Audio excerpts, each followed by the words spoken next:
আসসালামু আলাইকুম everyone, welcome back to my channel. আজ আমি আপনাদের সঙ্গে খুবই মজাদার ও ভালোবাসাজনক একটা রেসিপি নিয়ে এসেছি।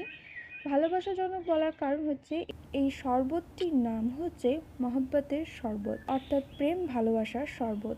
এই নামকরণ দেওয়ার কারণ হচ্ছে এর কালারটা দেখতে এত সুন্দর আর এত লোভনীয়, দেখলেই মনে হবে যেন সব খেয়ে ফেলি।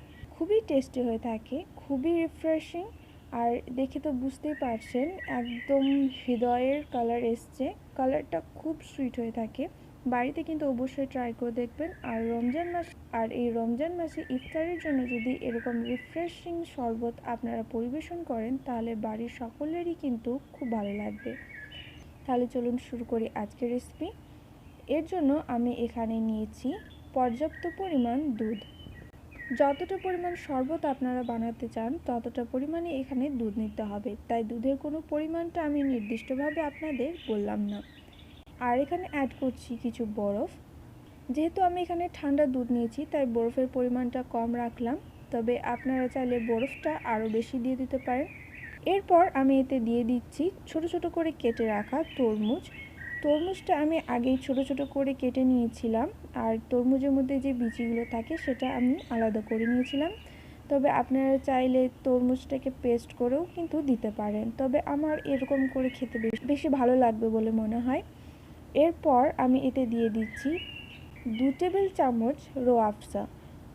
রোয়াফজাটা যদি আপনারা ব্যবহার না করেন তাহলে কিন্তু এই শরবতের টেস্টটা খুব একটা ভালো আসে না।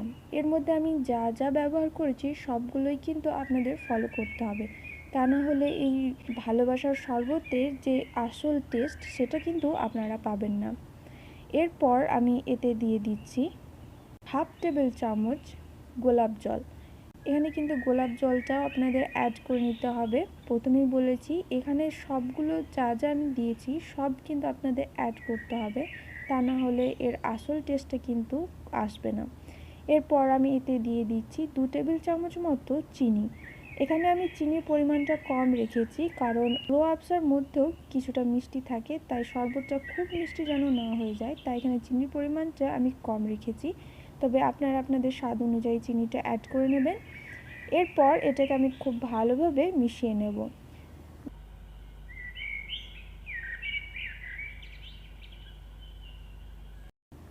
1 থেকে 2 মিনিট খুব ভালোভাবে মিশিয়ে নিলেই তৈরি হয়ে যাবে আমাদের মহব্বতের শরবত বা প্রেম ভালোবাসার শরবত।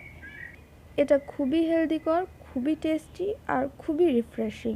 বাড়িতে অবশ্যই একবার ট্রাই করে দেখবেন। আর ইফতারের জন্য তো খুবই পারফেক্ট একটা শরবত। আশা করছি আপনাদের বাড়ির সকলের খুব ভালো লাগবে। আমার রেসিপিগুলি আপনাদের যদি ভালো লেগে থাকে তাহলে চ্যানেলটিকে সাবস্ক্রাইব করে নেবেন। রেসিপি সংক্রান্ত কোনো প্রশ্ন থাকলে আমাকে কমেন্ট করে অবশ্যই জানাবেন। আর রেসিপিটি কেমন হয়েছে সেটাও কিন্তু আমাকে কমেন্ট করে জানাবেন। ভিডিওটি শেষ পর্যন্ত দেখার জন্য অসংখ্য ধন্যবাদ। অনেক অনেক ভালো থাকবেন, সুস্থ থাকবেন। আল্লাহ হাফিজ।